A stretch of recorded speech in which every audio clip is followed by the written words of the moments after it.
ایک حدیث میں آتا ہے حضور اقدس صلی اللہ علیہ وسلم نے فرمایا حج کرنا فرض ہے، حج کیا کرو۔ آگے سے صحابی نے سوال کیا کہ یا رسول اللہ ہر سال حج کریں گے یا ایک دفعہ کریں گے؟ نبی علیہ السلام خاموش رہے۔ پھر صحابی نے پوچھا یا رسول اللہ ہر سال حج کریں گے یا زندگی میں ایک دفعہ کریں گے؟ نبی علیہ السلام خاموش رہے۔ پھر پوچھا کہ ہر سال حج کریں گے یا زندگی میں ایک دفعہ کریں گے؟ نبی علیہ السلام خاموش رہے۔ پھر حضور نے فرمایا کہ جب میں نے آپ کو بتایا کہ حج کرو تو ایک دفعہ ہی حج مراد ہے، آپ سوال کر کر کے حج کو ہر سال کیوں فرض بنانا چاہتے ہیں؟ بنی اسرائیل کے لوگ بھی نبیوں سے بار بار سوال کر کے اپنے اوپر مشقت کو ڈال لیتے تھے۔ اگر ایک دفعہ حج کا کہا گیا تم ایک دفعہ کرو، اگر آپ بار بار سوال کرو گے اللہ تعالیٰ یہ حج آپ کے اوپر ہر سال کے لیے فرض کر دے گا، اور ہر سال حج پہ آنا مشکل ہے، آسان نہیں ہے۔ اس لیے اپنے اوپر بار بار سوال کر کے اس کو فرض نہ کرو۔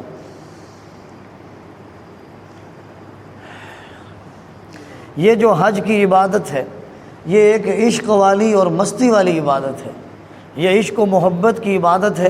اس کو عشق و محبت کے ساتھ ہی سنیں گے، اور میری اس گفتگو کو جو بندہ دھیان سے سنے گا، یہ ہو ہی نہیں سکتا کہ اول اور سے لے کر آخر تک گفتگو کو دھیان سے سنے اور پھر اس کو حج کا شوق پیدا نہ ہو۔ لیکن ہمیں بیان سننے کا شوق نہیں پیدا ہو رہا۔ اب جو میں نے قرآن کی آیات اور احادیث سنائی ہیں، اللہ کے نبی صلی اللہ علیہ وسلم نے کتنی پیارے انداز میں ہمیں حج کی ترغیب دی۔ کیا سے جملے فرمائے، من حج للہ فلم یرفث ولم یفسق رجع کیوم ولدتہ امہ۔ صحاح ستہ کی روایت ہے، حضور نے فرمایا جس نے اللہ کے لیے حج کیا اور اس حج میں اس نے کوئی گناہ نہیں کیا، کوئی گالی نہیں دی کسی کو، وہ ایسے لوٹ کے آیا جیسے آج ماں کے پیٹ سے پیدا ہو کے آیا۔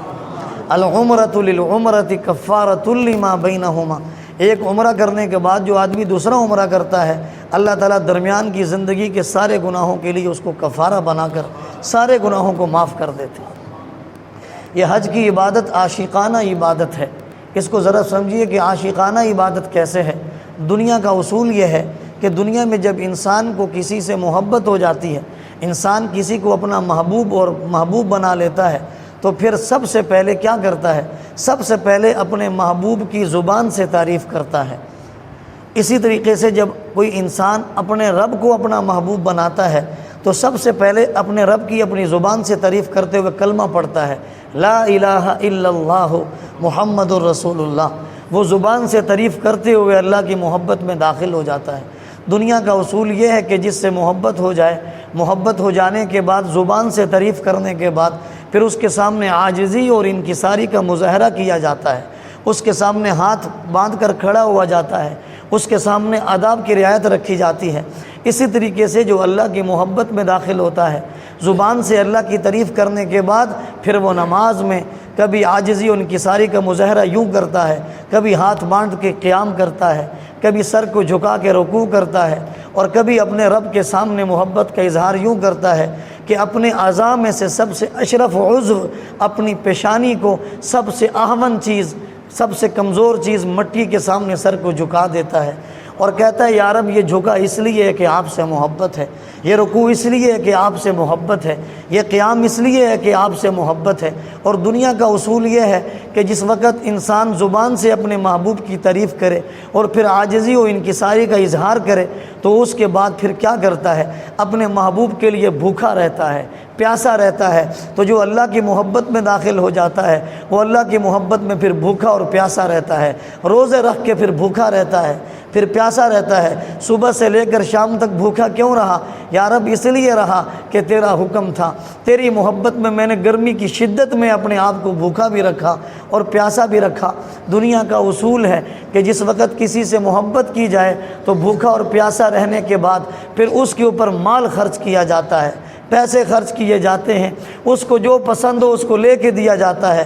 جو اللہ کی محبت میں داخل ہوتا ہے وہ اللہ کی محبت میں اللہ کے لیے پھر مال لٹاتا ہے، کبھی زکوٰۃ کے نام پہ، کبھی صدقہ کے نام پہ، کبھی واجبات کے نام پہ، اور کبھی عطیے کے نام پہ، کبھی غریبوں کو کپڑے لے دینے کے نام پہ، وہ اللہ کے نام پہ مال لٹاتے رہتا ہے۔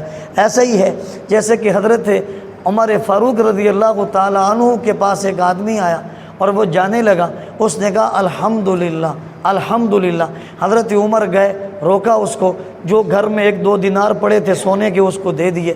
اس نے پھر کہا الحمدللہ، پھر 2-3 دینار دے دیے۔ اس نے پھر کہا الحمدللہ، پھر دے دیے۔ اس کے دینار تو ختم ہو گئے۔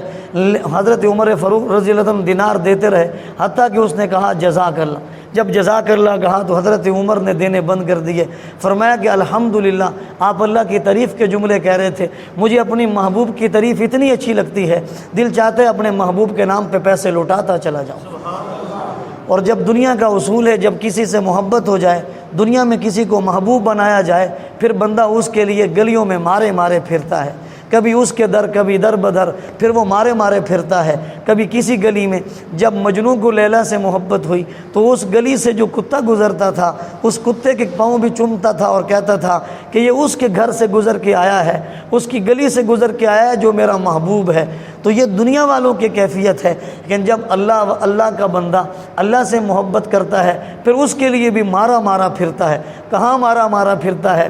پھر اس کے لیے وہ ایک کام کرتا ہے، اپنے دن کے کپڑے اتار دیتا ہے، 2 کفن کے کپڑے احرام کی شکل میں پہن لیتا ہے، اور کبھی صفا مروہ کی صحیح میں دوڑتا ہے، کبھی جو ہے وہ مطاف کے اندر مارا مارا پھرتا ہے، کبھی وہ مزدلفہ میں جاتا ہے، کبھی عرفات کے میدانوں میں چکر کاٹتا ہے، اور وہ خوشبو نہیں لگاتا، صابن استعمال نہیں کرتا، اپنے ناخن نہیں کاٹتا، ناخن بڑے ہو جاتے ہیں۔ اس کو کوئی ہوش نہیں ہے کپڑے پہننے کا، اسے کوئی ہوش نہیں ہے اپنے بالوں کے کٹوانے کا، اسے کوئی ہوش نہیں ہے اپنے آپ کو جو ہے مزین کرنے کا، اپنے آپ کو خوشبو سے معطر کرنے کا۔ اس سے پوچھا جائے تو کیا کرتا ہے؟ وہ کہتا ہے کہ جو بال میں نے سنوارے تھے، جو میں کسی کو کاٹنے نہیں دیتا تھا، میں نے مہنگے مہنگے شیمپو استعمال کیے، اچھے اچھے زیت اور تیل استعمال کیے، آج میں نے سر اپنا نیچے کر دیا اور میں نے کہا آج اللہ کی محبت میں بال بھی کاٹ دو۔ اور اس نے کہا یہ تو بال کاٹنے کا حکم تھا، آج میرا محبوب مجھے حکم دیتا سر کٹانے کا، میں سر کٹا دیتا۔ یا رب سر کٹانے کا حکم نہیں تھا تو میں نے بال تیرے نام پہ کٹوانے کے لیے پیش کر دیا۔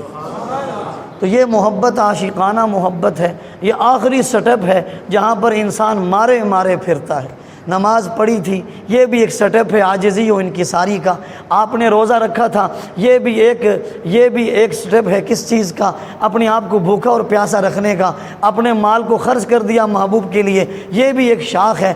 سب سے بڑا مقام محبت کا یہ ہے کہ اپنے محبوب کے پیچھے مارا مارا پھرتا رہے، اس کی محبت کو تلاش کرتا رہے، اس کے لیے اپنی گردن کو پیش کر دے۔ یہ آخری سٹیپ کا اظہار جا کے حج میں ہوتا ہے۔ حضرت ایک بات سمجھ لیجئے، یہ سب کچھ اللہ کی توفیق سے ہوتا ہے۔ اللہ جس کو توفیق دیتے ہیں حج پہ وہی جاتا ہے۔ انسان مال سے کبھی حج پہ نہیں پہنچا، جب بھی پہنچا ہے تو اللہ کی توفیق سے پہنچا ہے۔ حضرت ابراہیم علیہ السلام کی ایک روایت میں آپ کو سنا دوں۔ تفسیر ابن ابی حاتم میں علامہ ابن ابی حاتم نے اور تفسیر ابن جریر میں علامہ ابن جریر رحمۃ اللہ علیہ نے روایت کو نقل کیا۔ وہ فرماتے ہیں کہ حضرت ابراہیم علیہ السلام جب تعمیر کعبہ سے فارغ ہوئے تو فارغ ہو جانے کے بعد اللہ نے حکم دیا ایک ٹیلے پہ چڑھ جاؤ اور چڑھ کے لوگوں کو دعوت دو کہ میں نے اللہ کے گھر کو تعمیر کر دیا ہے، اے لوگوں آؤ اور آ کر کے اس کا حج کرو۔ ابراہیم علیہ السلام نے پوچھا یا اللہ یہ کیسی بات ہے، میری آواز کیسے انسانیت تک پہنچے گی؟ اس ٹیلے پہ چڑھ گئے، یہ بات سمجھ میں نہیں آتی۔ اللہ نے فرمایا آپ کی سمجھ میں نہیں آتی لیکن میری طاقت میں سمجھ میں آتی ہے۔ میری طاقت ہے کہ آواز دینا آپ کا کام ہے، پہنچانا میرا کام ہے۔ اللہ تعالیٰ نے ابراہیم علیہ السلام کی آواز کو، روایت کے الفاظ یہ ہیں، تمام روحوں تک پہنچا دیا۔ جب روحوں نے اس آواز کو سنا تو اس روحوں نے جس روح نے ان کی آواز پر لبیک کہا، علماء نے لکھا ہے وہ اپنی زندگی میں لازمی حج کرے گا۔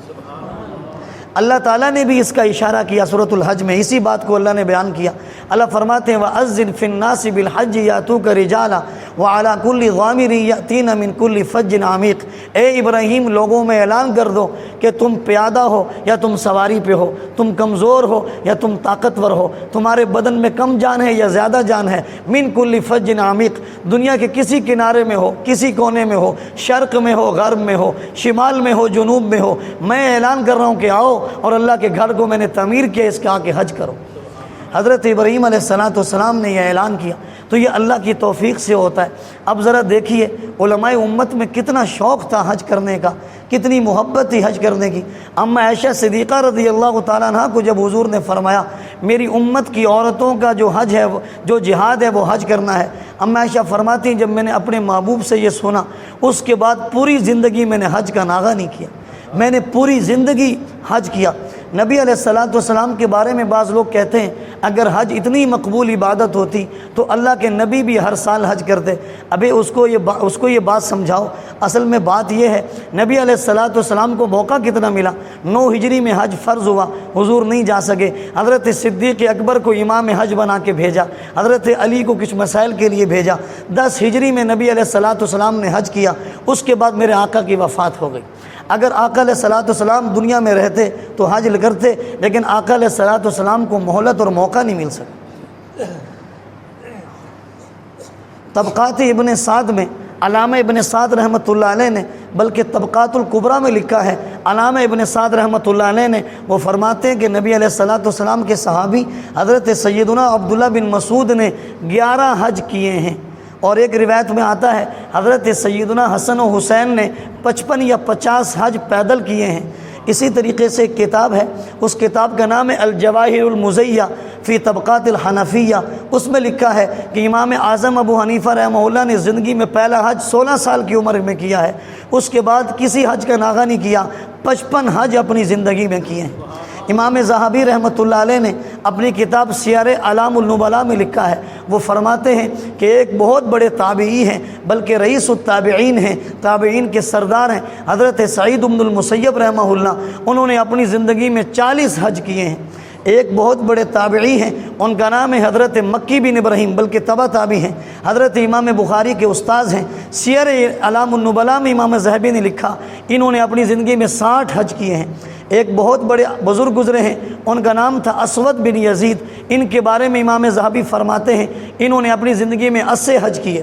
ایک بہت بڑے تابعی ہیں، ان کے بارے میں فرماتے ہیں حضرت سفیان بن عیینہ رحمۃ اللہ علیہ، ان کے بارے میں آتا ہے انہوں نے اپنی زندگی میں 70 حج کیے، اور جب بھی وہ حج پہ جاتے تھے تو خانہ کعبہ کا غلاف پکڑ کے کہتے تھے یا رب یہ میری زندگی کا آخری سفر نہ ہو جائے، یہ میری زندگی کا آخری سفر نہ ہو جائے، مجھے اگلے سال بھی آپ نے یہاں پر بھیجنا ہے، میں نے یہاں پر آنا ہے۔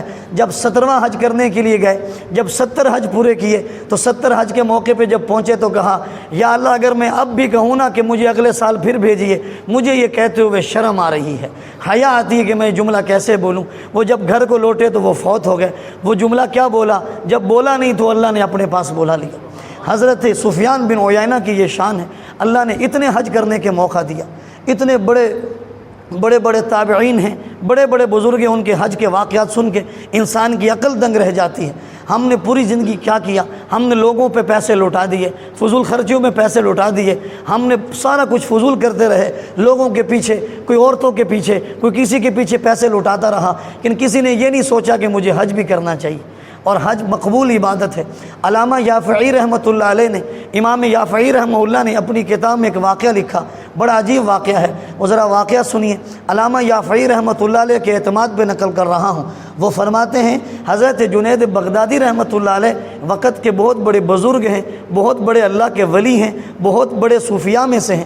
حضرت جنید بغدادی رحمہ اللہ کے پاس ایک آدمی آیا، اور وہ ان کے حلقہ ارادت کا تھا، حج کا موسم تھا، اور حج کے لیے قافلے جا رہے تھے، جیسے آج کل فلیٹیں جاتی ہیں، اس دور میں اونٹوں کے قافلے جاتے تھے، قافلے جانے کا موسم تھا، حج کا موسم تھا۔ یہ آیا اور آ کر کے کہنے لگا، حضرت جنید سے فرمایا میرا دل چاہتا ہے کہ میں حج پہ چلا جاؤں، لیکن میرے پاس جانے کے لیے وسعت نہیں ہے، اس جیب میں میرے 1 دینار ہے، اور 1 دینار کے ساتھ میں کیسے جا سکتا ہوں، فرمایا کہ میری جیب میں کچھ بھی نہیں ہے۔ حضرت جنید بغدادی نے اپنی جیب میں ہاتھ ڈالا، فرمایا میرے پاس 1 دینار ہے، وہ میں آپ کو دے سکتا ہوں، یہ 1 دینار لے لیجئے۔ تو کسی کہنے والے نے کہا حج کوئی فرض تھوڑی ہے کہ آپ 1 دینار لے رہے ہو۔ اس نے کہا میں حج کی فرضیت کی بات نہیں کر رہا، حج میرے پہ فرض تو نہیں ہے، لیکن میں مسلمان تو ہوں نا، مجھے اپنے رب سے محبت تو ہے، خانہ کعبہ کی محبت میرے دل میں ہے، میں حج پہ بس جانا ہی چاہتا ہوں۔ جنید بغدادی نے 1 دینار دیا، فرمایا جاؤ جہاں پر قافلے جاتے ہیں وہیں پر جا کے کھڑے ہو جاؤ، اللہ سے مانگتے رہنا۔ وہ کہتے ہیں میں چلا گیا، قافلے کے جانے کی جگہ پہ کھڑا ہو گیا، میں حاجیوں کو حضرت بھری نگاہوں سے دیکھ رہا تھا، قافلوں پہ قافلے جا رہے تھے، ایک قافلہ وہاں سے گزرا، ان کے سردار نے مجھے دیکھا، للچائی ہوئی نظریں تھیں میری کہ حج کے لیے مجھے بھی لے جاتے۔ اس نے میرے سے پوچھا کہ کیا کرنے آئے ہو؟ کہا حج کے قافلے کے لیے انتظار میں کھڑا ہوں، جیب میں کچھ نہیں ہے، کیا کروں؟ اس نے کہا ہمارے پاس ایک سواری ہے اور وہ جس کی سواری تھی وہ فوت ہو چکا ہے، وہ حج پہ نہیں جا سکا، آپ اگر جانا چاہیں تو ہم اپنی سواری آپ کو دے سکتے ہیں۔ ان کو سواری بھی مل گئی اور راستے میں انہوں نے کہا کہ آپ ہمارے مہمان ہیں، راستے میں ہم نے آپ کو لیا، آپ کے سارا خرچہ کھانے کا ہم کریں گے۔ جب مکہ مکرمہ میں پہنچے ان کو پتہ چلا کہ یہ جنید بغدادی کا مرید بھی حلقہ ارادت میں ہے، ان کو اور خوشی ہوئی، کہا کہ اب سارا خرچہ ہم کریں گے۔ جب مدینہ منورہ میں پہنچے اس کو پیسے دیے کہ شاپنگ بھی کر لیجئے، اس نے کھجوریں خریدیں، آب زمزم کو لیا، کچھ اور چیزیں خریدیں، اور جب وہ واپسی حج سے واپسی آیا اپنے شیخ حضرت جنید بغدادی کی خدمت میں گیا، اس کے ہاتھوں میں کھجوریں تھیں اور آنکھوں میں آنسو تھے، آنسو ٹپک رہے تھے، اور وہ کہہ رہا تھا حضرت میں اپنا آپ کو تحفہ بھی دینے آیا ہوں اور آپ کا دینار بھی واپس کرنے آیا ہوں۔ اللہ تعالیٰ جب لے جاتے ہیں ایک دینار بھی نہیں لگنے دیتے، جب اللہ لے جاتے ہیں ایک روپیہ بھی نہیں لگنے دیتے۔ ہمارا ایک شاگرد ہے، وہ مفتی صاحب ہیں، مجھے اس نے اسی ہفتے میں بتایا کہ میں رمضان پہ عمرے پہ گیا۔ میں نے کہا تیرے پاس تو اتنے پیسے نہیں تھے، کیسے گیا؟ کہا شعبان میں چھٹیاں ہوئی مدرسے سے، پاسپورٹ بنا ہوا تھا، میرے دل میں تڑپ تھی کہ میں نے عمرے پہ جانا ہے، اور میں لبیک تلبیہ بہت پڑھتا تھا، میری جیب میں 1000 روپیہ تھا۔ میں اپنے گھر میں پہنچا حیدرآباد میں، اور میری یہ نیت تھی کہ میں نے عمرے پہ جانا ہے اور اسی رمضان میں جانا ہے، رو رو کے دعائیں مانگتا رہا۔ میرے ایک ساتھی کا مجھے فون آیا، کہا میں عمرے پہ جا رہا ہوں، ارادہ ہے؟ کہا میرا ارادہ ہے۔ میں نے کہا میرے پاس پیسے نہیں۔ اس نے کہا چلو ویزے کے پیسے میں دے دیتا ہوں۔ اس نے ویزے کے پیسے دے دیے۔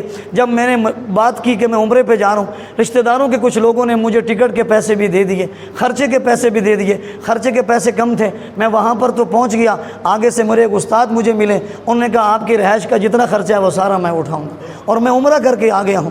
جب اللہ تعالیٰ دیکھتا ہے طلب کتنی ہے، طلب کتنی ہے، ہمارے اندر تو کبھی طلب ہی پیدا نہیں ہوئی، ہمارے اندر تو کبھی طلب ہی پیدا نہیں ہوئی۔ انسان پیسے سے نہیں جاتا، انسان پیسے سے نہیں جاتا، اور پتہ نہیں کب زندگی ختم ہو جائے۔ لوگ کہتے ہیں پہلے یہ کر لوں پھر جاؤں گا، پہلے یہ کر لوں پھر جاؤں گا، کبھی یہ کر لوں پھر جاؤں گا۔ لوگ کہتے ہیں کہ پہلے بچیوں کے رشتے کریں گے پھر جائیں گے۔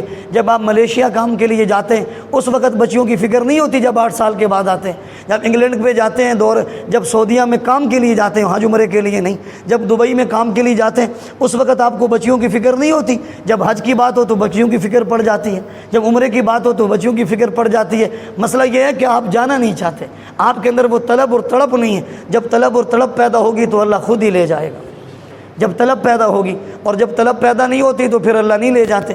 کراچی کے سیٹ کا واقعہ ہے کہ اس نے اپنا ویزا بھی لگوا لیا، ٹکٹ بھی ہو گئی، اب اس نے جانا تھا۔ وہ بہت بڑا تاجر تھا، دوست تھا، اور کہا کہ آپ اتنے دن وہاں پر رہو گے آپ کا سارا وقت ضائع ہو جائے گا، تجارت ختم ہو جائے گی۔ اس نے کہا چلو میں نہیں جاتا، اس نے جانا کینسل کر دیا۔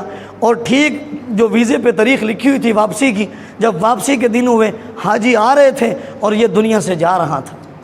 کاش کہ یہ حج کرتا اور حج کرنے کے بعد انہی دنوں میں فوت ہوتا تو سارے گناہوں ختم ہو چکے ہوتے۔ رجع کیوم ولدتہ امہ، ایک آدمی تھا دیار سنگھ کہ ایک یونیورسٹی میں پروفیسر تھا، دیکھنے میں مسلمان تھا لیکن دہری قسم کا تھا، قرآن پہ حدیث پہ حضور کی فرامین پہ اعتراض کرتا تھا، اسلام پہ اعتراض کرتا تھا۔ اس کی والدہ کو حج پہ جانے کا بہت شوق تھا، عمرہ کرنے کا بہت شوق تھا۔ اس کا ایک بھائی تھا امریکہ میں، وہ ٹھیک تھا، صحیح العقیدہ تھا۔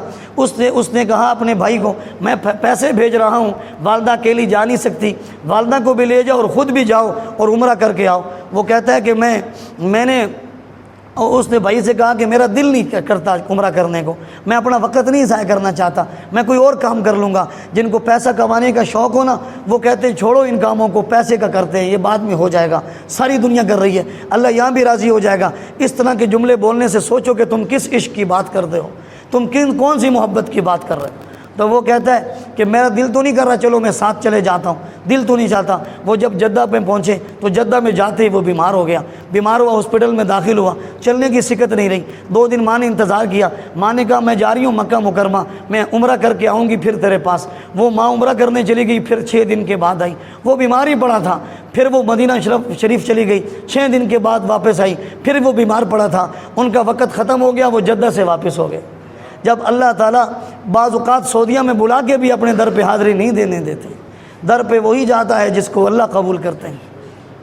ایک بہت بڑے امام گزرے ہیں، انہوں نے اپنی زندگی میں بہت سے حج کیے، اور جب آخری حج پہ پہنچے تو اس ایک 70 حج کیے انہوں نے۔ جب 70 حج پہ پہنچے تو مقام ابراہیم کے پاس کھڑے ہو کر کے دل میں خیال آیا، یا رب میں اتنے عرصے سے حج پہ آ رہا ہوں، میں نے اتنے حج کیے ہیں، کیا میرا کوئی حج قبول بھی ہوا ہے کہ نہیں ہوا؟ اور پھر رونا شروع کر دیا۔ زر و قطع روتے روتے ان کو نیند آ گئی۔ جب ان کی آنکھ لگی تو خواب میں ان کو آواز سنائی دے رہی تھی۔ خواب میں ایک آواز آئی، آواز دینے والا کہہ رہا تھا، تم گھر میں انہی کو بلاتے ہو جن سے محبت کرتے ہو، اللہ بھی گھر میں انہی کو بلاتا ہے جن سے محبت کرتا ہے، جن سے محبت نہیں کرتا ان کو گھر میں نہیں بلاتا۔ آپ سے محبت تھی تبھی تو آپ کو بلایا ہے، آپ کے حج قبول ہو چکے ہیں۔ میں بڑا قصہ مختصر کرتے ہوئے 2 واقعے آپ کے سامنے عرض کرنا چاہ رہا ہوں آخر میں، کہ انسان کو کتنی طلب ہوتی ہے حج کرنے کی۔ جنوبی افریقہ کا ملک ہے زمبیا میں آج سے 70 سال پہلے کا واقعہ ہے یا 75 سال پہلے کا واقعہ ہے۔ شیخ احمد نے اپنی کتاب میں یہ واقعہ لکھا۔ وہ فرماتے ہیں زمبیا میں ایک عالم نے جمعے کے خطبے میں حضرت ابراہیم علیہ السلام کے حج کا واقعہ لکھا، تعمیر بیت اللہ کا واقعہ بیان کیا، وہ سارا نقشہ بیان کیا۔ وہ نقشہ جب بیان کیا ان میں 5 نوجوانوں کے دل پہ لگا۔ ان 5 نوجوانوں نے، حبشی نوجوانوں نے تہیہ کیا کہ ہم جائیں گے، حج پہ جائیں گے، ہم جا کے خانہ کعبہ دیکھیں گے جہاں اللہ کی رحمتیں اترتی ہیں، ہم یہاں سے نکلیں گے۔ ان کے پاس پیسے نہیں تھے جانے کے لیے، وہ اپنے گھر سے نکل پڑے اور چلتے جا رہے ہیں، پیدل جا رہے ہیں۔ کہتے ہیں کہ ہمیں بڑا وقت لگ گیا اور راستے میں جنگل آئے۔ جنگل میں رہتے ہوئے شیخ ابو عثمان جو اس واقعے کے راوی ہیں وہ کہتے ہیں کہ میرے پاؤں کے اوپر کوئی چیز جو ہے اس نے کاٹ لیا، میرا پاؤں سوج گیا۔ میں نے سمجھا کہ پتہ نہیں میں مر جاؤں گا یا پہنچوں گا، حتیٰ کہ بھوک اور پیاس کی وجہ سے، سفر کی مشقتوں کی وجہ سے احرام باندھ کے ہم نکلے تھے 5۔ 3 ساتھی احرام کے ساتھ دنیا سے چلے گئے۔ راستے میں ہم 2 بچ گئے، لیکن سفر بڑا لمبا تھا۔ ان 2 میں ہم دونوں چلتے رہے، اور جو میرے ساتھ والا ساتھی تھا شیخ ابو عثمان کہتے ہیں وہ بھی بیمار ہو گیا اور بڑا نڈھال ہو گیا، اور کھانے پینے کے لیے ہمارے پاس کچھ نہ بچا، حتیٰ کہ وہ احرام کی حالت میں لیٹا ہوا تھا اور آخری سانس لے رہا تھا، اور مجھے کہہ رہا تھا کہ ابو عثمان اگر میں نہ پہنچ سکوں تو مسجد نبوی میں جب پہنچو، روضہ رسول پہ جب پہنچو تو جا کر کے میرا سلام کہنا اور کہنا یا رسول اللہ آپ کا عاشق جنگل کے اندر تڑپ تڑپ کے مر چکا ہے، آپ کی محبت میں تڑپ تڑپ کے مر چکا ہے، وہ دنیا سے جا چکا ہے، میرا بھی جا کر کے سلام دے دینا، خانہ کعبہ کے سامنے جا کر کے میرے لیے بھی دعا کر دینا، کہنا یا رب آپ کا جو ایک عاشق تھا، آپ سے محبت کرنے والا، وہ چلا تھا گھر سے اس ارادے سے، لیکن راستے میں تھکاوٹ نے اس کو دنیا سے رخصت کر دی۔ یوں بھی ہوتے ہیں۔ شیخ ابو عثمان کہتے ہیں میں جب جدہ میں پہنچا اور میں نے جدہ میں پہنچ کر پھر میں نے آگے پیدل سفر کیا، میں نے نہیں کہا کہ میں جاؤں گا، اور پھر میں نے وہ ایک ساتھی تھا جس نے حج کیا، میرے 4 ساتھی فوت ہو گئے۔ مالک بن دینار رحمۃ اللہ علیہ بہت بڑے آدمی گزرے ہیں، ان کا واقعہ آتا ہے، وہ فرماتے ہیں کہ میں جا رہا تھا، راستے میں نے ایک بندے کو دیکھا کہ وہ بالکل معذور ہے، اس کے دونوں ٹانگیں نہیں ہیں، معذور ہے، ہاتھوں کے بل گھسٹ گھسٹ کے وہ جا رہا ہے، اس کا چہرہ سرخ ہوا ہے، نڈھال ہے۔ میں نے قریب ہو کے پوچھا کہ کہاں جاتے ہو؟ اس نے کہا حج کے لیے جا رہا ہوں۔ تو میں نے کہا کہ آپ معذور ہو، کہاں سے آئے ہو؟ کہا 3.25 سال ہو گئے اسی طرح چل کے آ رہا ہوں۔ کہا آپ کے پاس پیسہ نہیں تھا؟ کہا معذور تھا، کما نہیں سکتا تھا، اللہ کی محبت نے مجھے وہاں سے لیا اور میں چل کے آ رہا ہوں، 3.25 سال گزر گئے۔ مالک بن دینار رحمۃ اللہ علیہ نے فرمایا کہ آپ کے لیے سواری کا بندوبست کرتے ہیں۔ وہ کہنے لگا معذور کہ نافرمان سواری پہ بیٹھ کے نہیں جاتے، نافرمان گھسٹ گھسٹ کے جاتے ہیں، یا رب نافرمان آیا ہے معاف کر دیجیے۔ وہ معذور چل پڑا، سواری کو قبول نہیں کیا، پتہ نہیں وہ کب پہنچا ہوگا، گھسٹ گھسٹ کے۔ کہا آرام کر لو، کہا آرام کروں گا تو میرا جو اندازہ ہے وہ ختم ہو جائے گا، میں حج سے لیٹ نہ ہو جاؤں، میں نے حج پہ پہنچنا ہے، مجھے جانے دیجئے، سفر قریب ہے، اب وہیں پر جا کے آرام ہوں گے جن کی محبت میں اتنے عرصے سے سفر میں ہیں۔ حضرت مالک بن دینار رحمہ اللہ فرماتے ہیں میں بھی حج پہ گیا، میں نے بالکل بیت اللہ کے سامنے اس کو دیکھا کہ وہ معذور طواف کر رہا تھا۔ ذرا سوچو تو صحیح اس کو کتنی خوشی ہوگی جب وہ طواف کعبہ کے ساتھ خانہ کعبہ کے سامنے کھڑا ہوگا۔ طواف کرتے کرتے سارے اس نے فرائض کو جب ادا کیا، ادا کرنے کے بعد قربانی کا موقع آیا، سارے حاجی قربانی کر رہے تھے اور وہ کہہ رہا تھا یا رب میرے پاس تو کچھ بھی نہیں تھا کہ میں جانور لے کے قربانی کر سکوں، ساری دنیا یا رب جانور ذبح کر رہی ہے اور میں اپنی جان کو آپ کے سامنے پیش کر رہا ہوں۔ یا رب میری جان کی قربانی لے جی۔ امام مالک بن دینار رحمہ اللہ فرماتے ہیں میں نے اپنی آنکھوں سے دیکھا جب اس نے کہا نا کہ یا رب میں اپنی جان کی قربانی دیتا ہوں، اس کی زبان پہ کلمہ جاری ہوا، اشہد ان لا الہ الا اللہ وحدہ لا شریک لہ واشہد ان محمدا عبدہ ورسولہ۔ یہ جملے ختم ہوتے اس کی روح پرواز کر گئی۔ اللہ نے اس کے سفر کو قبول کر لیا۔ جہاں مزدوروں کو اتنا شوق ہے، جہاں پر غریبوں کو اتنا شوق ہے، جہاں پر سلائی مشینیں چلا چلا کر عورتیں پیسے بنا بنا کر عمرہ کرتی ہیں، وہاں ہمیں شوق کیوں نہیں ہے؟ وہاں ہمیں محبت کیوں نہیں ہے؟ شوق تو پیدا کر، طلب تو پیدا کر۔ اللہ طلب کو دیکھتے ہیں۔ ان اللہ لا ينظر الى صورکم واموالکم ولکن ينظر الى قلوبکم واعمالکم۔ اللہ تمہاری شکلیں نہیں دیکھتا، اللہ تمہاری صورتیں نہیں دیکھتا، بلکہ اللہ تعالیٰ تمہارے دل کو دیکھتا ہے۔ آج ایک جملہ بڑے عام طور پہ بولا جاتا ہے، پیسہ ہوگا تو سب کچھ ہو جائے گا، پیسہ ہوگا تو سب کچھ مل جائے گا۔ پیسے پہ ناز نہ کر، پیسے سے نہیں ہوتا، اللہ کے حکم سے ہوتا ہے، اللہ کے حکم سے ہوتا ہے۔ کوئی ساتھی عمرے پہ گئے اور وہاں پر ایک ساتھی نے کہا مشورہ کر لیتے، ہم سحری کہاں سے کریں گے، افطاری کہاں سے کریں گے؟ ایک بولا اس کو پیسے پہ ناز تھا، پیسہ ہو تو سب ملتا ہے، میرے پاس پیسہ ہے، جس ہوٹل پہ جاؤں گا سب کچھ مل جائے گا۔ اب صبح کا روزہ تھا، سب ساتھیوں نے مشورے کے مطابق سحری کی، جہاں سے انہوں نے آرڈر کیا جو بھی تھا۔ اب وہ بیچارہ دوپہر کو ایک جگہ پہ پڑا ہے، پسینہ پسین ہے اور وہ نڈھال پڑا ہے۔ ساتھی نے پوچھا کیا ہوا؟ کہا پیسے تو جیب میں تھے، ہوٹل پہ گیا ہوں سحری کے لیے، اس ناز پر کہ جب بھی جاؤں گا سحری مل جائے گی۔ آخری 20 منٹ میں پہنچا، لین لگی تھی، جہاں بھی جاتا تھا کھانا لے نہیں سکا، ملا نہیں، اور ابھی میں تڑپ رہا ہوں بھوکا پیاسا۔ بہتر یہ تھا کہ مجھے پیسے پہ ناز نہ ہوتا۔ پیسے پہ ناز نہ کرو۔ کتنی لوگ ایسے ہیں جو بڑے بڑے ذمہ دار بھی ہیں، بڑے بڑے بزنس مین بھی ہیں، کبھی ان کو توفیق نہیں ہوتی کہ جس طرف منہ کر کے پوری زندگی نمازیں پڑھی، کاش کے 2 رکعت اس کے سامنے بھی پڑھ لی جاتی۔ پوری زندگی ہم نے حضور کے لیے درود پڑھا، کاش کے وہ دن آتا کہ حضور کے روزے پہ جا کے حضور کو درود سنا لیتے۔ اللہ تعالیٰ یہ موقع سب کو عنایت فرمائے۔ انشاءاللہ اگلے جمعے سے حضرت ابراہیم